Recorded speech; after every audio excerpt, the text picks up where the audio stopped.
মৰমৰ ছাত্ৰ-ছাত্ৰীসকল নৱম শ্ৰেণীৰ ত্ৰিভুজ চেপ্টাৰটোৰ ওপৰত আলোচনা কৰি আছিলোঁ। ইতিমধ্যে 7.1 অনুশীলনী আৰু 7.2 অনুশীলনীৰ আলোচনাবিলাক সম্পূৰ্ণ কৰিলোঁ। লগতে প্ৰয়োজনীয় উপপাদ্য কেইটামানো আলোচনা কৰিছোঁ। তোমালোকে নিশ্চয় সেইবিলাক শিকিছা। আজি 7.3 অনুশীলনীৰ আলোচনাবিলাক কৰিবলৈ লৈছোঁ।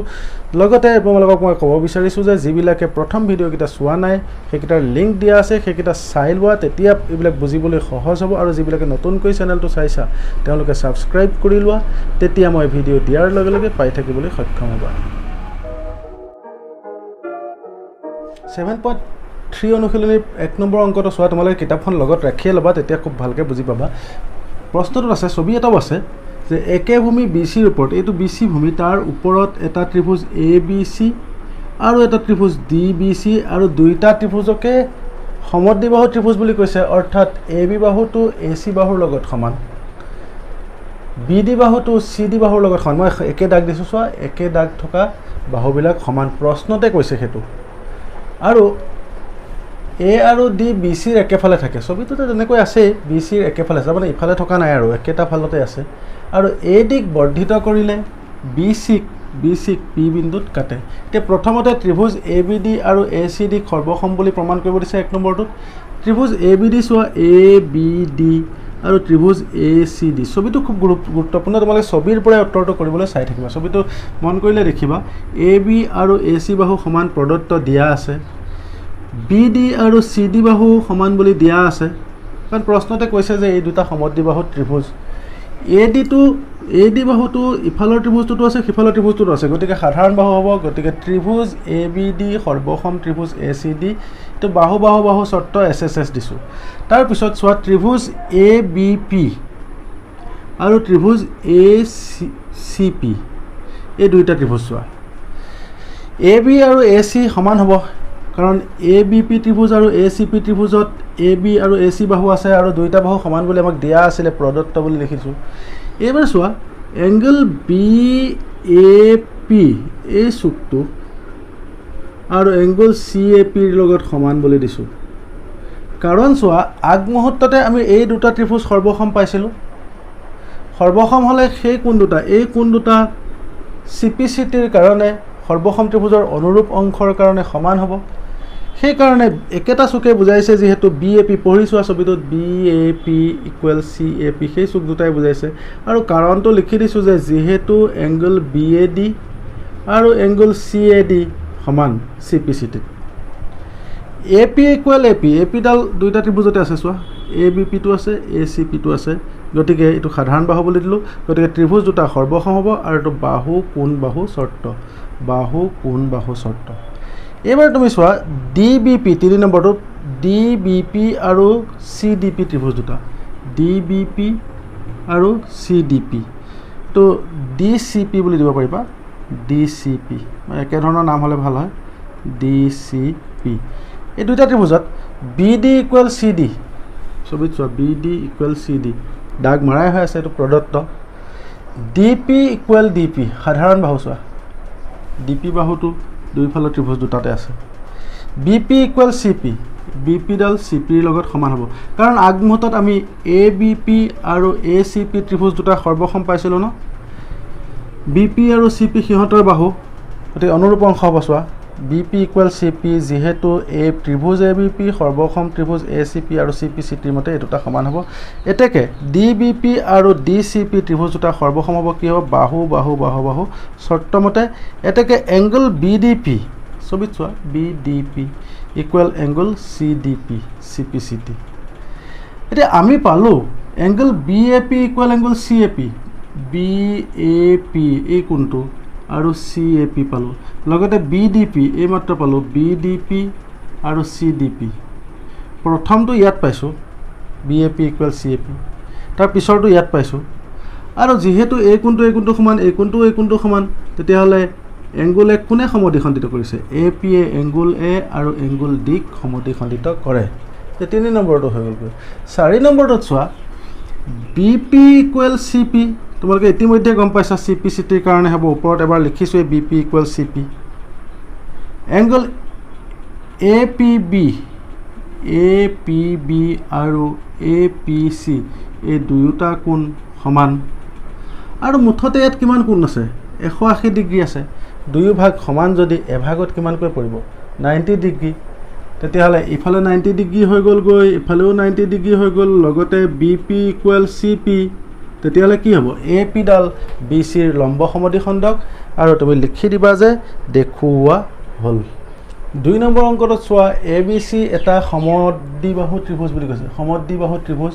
আৰু AD ডাল উন্নতি হ'লে তুমি গম পাবা যে ইয়াতে 90 ডিগ্ৰী কোণ উৎপন্ন কৰিব দুইফালে 90 ডিগ্ৰী কোণ উৎপন্ন কৰিব এতিয়া দেখুৱাব দিছে যে AD এ BC সমদ্বিখণ্ডিত কৰে গতিকে এটা ত্ৰিভুজ লৈছো চোৱা ABD আন এটা ত্ৰিভুজ ACD দুইটা ত্ৰিভুজৰ ক্ষেত্ৰত ADB আৰু ADC সমান পাবা কিয়নো দুইটা কোণ 90 ডিগ্ৰী হ'ব উন্নতি যেহেতু 90 ডিগ্ৰী আৰু AB ইকুৱেল AC AB ডাল AC ৰ লগত সমান তো প্ৰদত্ত সমদ্বিবাহু ত্ৰিভুজ বুলি কৈ দিছে বা AB ইকুৱেল AC শৰ্তটো দিয়া আছে তোমাৰ তাৰ পাছত AD দুইটা ত্ৰিভুজতে আছে সেই কাৰণে AD ইকুৱেল AD সাধাৰণ বাহু দিছো তে ত্ৰিভুজ দুটা সৰ্বসম হ'ব চোৱা ABD ত্ৰিভুজ আৰু ACD ত্ৰিভুজ দুটা সৰ্বসম হ'ব সিহঁতৰ সমকোণ কেইটা সমান অতিভুজ কেইডাল সমান আৰু এটা বাহু সমান সেই কাৰণে খ অ বিধি হ'ব খ অ তাক ইংৰাজীতে মই দিছো ৰাইট এংগল হাইপোটেনাছ আৰু সাইড খ অ বিধিটোক RHS বুলি কোৱা হয় ত্ৰিভুজ দুটা সৰ্বসম হৈ গ'ল এটাকে BD equal CD CP CT হ'ব সৰ্বসম ত্ৰিভুজৰ অনুৰূপ অংশ BD ইকুৱেল CD অৰ্থাৎ AD এ BC সমদ্বিখণ্ডিত কৰে BD ইকুৱেল যদি CD হৈছে তেতিয়াহ'লে A ডালে সমানে দুভাগ কৰিছে হেতুকে লিখি দিয়া হৈছে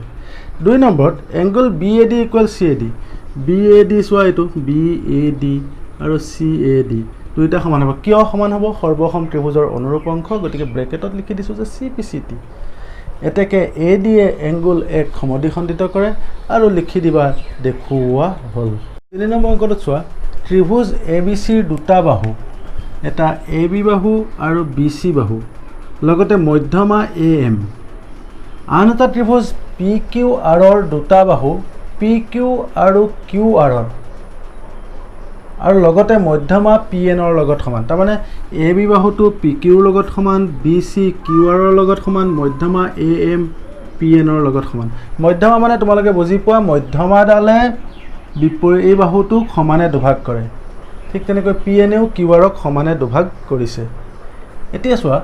1 নম্বৰটোত আমি প্ৰথমতে লিখিছো BC ইকুৱেল QR BC আৰু QR সমান দিয়া আছে প্ৰদত্ত গতিকে BC ৰ আধা QR ৰ আধা সমান হ'ব গতিকে BC ৰ আধাটোক আমি BM বুলি দিব পাৰিম কাৰণ দুই ভাগ সমান যে BM ইকুৱেল QN কিয় দুই ভাগ সমান হেতু ব্ৰেকেটত লিখি দিছো যেহেতু AM আৰু PN মধ্যমা আৰু এটো 1 নম্বৰ দি দিছো এতিয়া ত্ৰিভুজ ABM আৰু ত্ৰিভুজ PQN এই দুটা ত্ৰিভুজত চোৱা AB ইকুৱেল PQ AB বাহুটো PQ ৰ লগত সমান দিয়া আছে AM আৰু PN সমান বুলি দিয়া আছে BM ইকুৱেল QN এই 1ত পাইছো চোৱা BM ইকুৱেল QN গতিকে ত্ৰিভুজটোৰ তিনিটা বাহু আনটো ত্ৰিভুজৰ তিনিটা বাহুৰ লগত সমান হৈছে আৰু সেই কাৰণে SSS শৰ্তমতে ত্ৰিভুজ দুটা সৰ্বসম হ'ব আৰু 1 নম্বৰত এটোৱে দেখুৱাব দিছিলে 2 নম্বৰত চোৱা ত্ৰিভুজ ABC এবাৰ গোটেই ডাঙৰ ত্ৰিভুজটো লোৱা হৈছে ABC এডাল নাই বুলি ধৰি লোৱা ঠিক তেনেকৈ এডালো নাই বুলি ধৰি লোৱা ABC ত্ৰিভুজ আৰু PQR ত্ৰিভুজ দুটা সৰ্বসম দেখুৱাব দিছে ইয়াত AB বাহুটো PQ বাহুৰ লগত সমান প্ৰদত্ত লগতে এই B কোণটো আৰু Q কোণটো সমান বুলি দেখুৱাব পাৰিম কাৰণ ইতিমধ্যে ABM আৰু PQN ত্ৰিভুজ দুটা সৰ্বসম হৈছে সৰ্বসম ত্ৰিভুজৰ অনুৰূপ অংশ সমান সেই কাৰণে B কোণটোৱে Q কোণটোৱে সমান B কোণ সমান Q কোণ CPCT বুলি দিছো কাৰণ এই শৰ্তৰ পৰা আহিব এই ত্ৰিভুজ দুটা যেহেতু সৰ্বসম তে CPCT ৰ পৰা B আৰু C কোণ সমান হ'ব আৰু BC ইকুৱেল QR টো দিয়া আছিল BC ডাল QR ৰ লগত সমান গতিকে ত্ৰিভুজ দুটা সৰ্বসম হ'ব শৰ্তটো হ'ল বাহু কোণ বাহু SAS আৰু লিখি দিবা দেখুওৱা হ'ল 4 নম্বৰ প্ৰশ্নটো চোৱা ত্ৰিভুজ ABC ৰ BE আৰু CF দুডাল সমান উন্নতি মানে BE ইয়াত 90 ডিগ্ৰী হ'ব আৰু CF ইয়াতো 90 ডিগ্ৰী হ'ব খ অবাবিধি সৰ্বসমতাৰ খ অবাবিধি ব্যৱহাৰ কৰি প্ৰমাণ কৰিব লাগে যে ABC ত্ৰিভুজটো সমদ্বিবাহু তে দুটা ত্ৰিভুজ লৈছো চোৱা এটা BEC আৰু এটা হ'ল CFB ভালকৈ ছবিত মন কৰি লোৱা BEC আৰু CFB দুইটা ত্ৰিভুজতে এংগল BEC আৰু CFB 90 ডিগ্ৰী হ'ব প্ৰদত্ত দিয়া আছে BC ইকুৱেল BC দুইটা ত্ৰিভুজতে BC বাহুটো আছে সাধাৰণ বাহু আৰু BE ইকুৱেল CF দুডাল সমান উন্নতি বুলি কৈ থৈ দিছে গতিকে এটো প্ৰদত্ত বুলি দিছো এতেকে ত্ৰিভুজ BEC ত্ৰিভুজ CFB ৰ লগত সৰ্বসম হ'ব সমকোণ অতিভুজ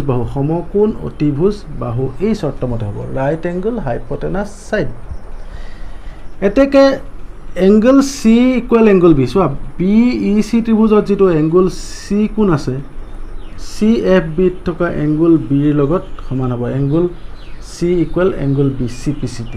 এটা তুমি গুটে ডাঙৰ ত্ৰিভুজটোৰ ক্ষেত্ৰত চোৱাচোন এখিবিলাক নাই বুলি ধৰি ললে এই কোণটো সমান না তোমালোকে জানা ত্ৰিভুজৰ সমান কোণৰ বিপৰীত বাহুবোৰ সমান তে C ৰ বিপৰীতে কি কোণ আছে কি বাহু আছে AB আৰু এংগল B ৰ বিপৰীতে কি বাহু আছে AC সেই কাৰণে AB ইকুৱেল AC তে AB ইকুৱেল যদি AC হৈ গল AB বাহুটো যদি AC ৰ লগত সমান হৈ গল তেনে হলে ABC ত্ৰিভুজটো সমদ্বি বাহু আৰু সেইটো প্ৰমাণ কৰিব দিছিলে গতিকে লিখি দিবা যে প্ৰমাণ কৰা হল 5 নম্বৰ অংকটো চোৱা ABC এটা সমদ্বি বাহু ত্ৰিভুজ ইয়াৰ AB ইকুৱেল AC দিয়া আছে AP লম্ব BC AP ডাল BC ৰ ওপৰত লম্ব তাৰমানে ইফালে 90 ডিগ্ৰী কোণ দুইফালে কোণ উৎপন্ন হ'ব প্ৰমাণ কৰিব লাগে যে এংগল B আৰু এংগল C সমান তেছো ত্ৰিভুজ ABP আৰু ACP দুইটা ত্ৰিভুজতে এংগল APB আছে এটো এংগল APB আৰু এটোত আছে এংগল APC আৰু দুইটা কোণে 90 ডিগ্ৰী কিয় 90 ডিগ্ৰী হ'ব যেহেতু AP ডাল লম্ব আৰু লগতে AB ইকুৱেল AC দিয়া আছে প্ৰদত্ত বুলি লিখি দিছো AP দুইটা ত্ৰিভুজতে আছে AP সাধাৰণ বাহু গতিকে ত্ৰিভুজ ABP সৰ্বসম ত্ৰিভুজ ACP হ'ব কোনটো বিধি মতে খ অ বা